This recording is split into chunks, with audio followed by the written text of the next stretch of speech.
Congressional Democrats and Republicans are bending a knee to the extreme left wing as lawmakers from both sides of the aisle introduce bills to regulate and control your local police.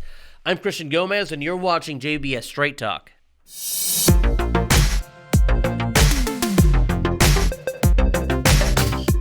Capitulating to the demands of the violent extreme left in the wake of George Floyd's death, last week, on June 8, 2020, Democrat Representative Karen Bass of California introduced the Justice in Policing Act of 2020, H.R. 7120.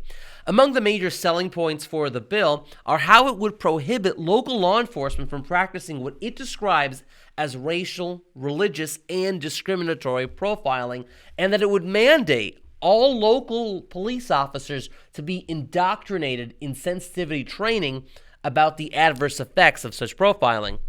The bill also bars police officers from performing certain restraining tactics, such as chokeholds. That may not sound bad until you realize that the bill does so by knocking down the barriers of federalism as established in the Constitution. According to a fact sheet about the bill put together by the Congressional Black Caucus and the House Judiciary Committee, the so-called Justice in Policing Act would, 1. Establish a national standard for the operation of police departments, 2. Mandate data collection on police encounters, 3. Reprogram existing funds to invest in transformative community-based policing programs. In other words, defund the police in favor of leftists promoting so-called community organizations. And 4, streamline federal law to prosecute excessive force and establish independent prosecutors for police investigations, which sounds an awful lot like a police review board, but at the federal level. As of June 17, the bill has already garnered 227 Democrat co-sponsors, more than enough to guarantee its passage in the House of Representatives. As for the bill's sponsor, Congresswoman Karen Bass is no stranger to the radical communist left. In the 2008 interview with the authors of the book Black Los Angeles, American Dreams and Racial Realities, Bass boasted how from an early age she was surrounded and influenced by members of the Communist Party USA. Meanwhile, Senate Republicans are already buckling at the knee, eager with their own compromise police reform bill known as the Justice Act.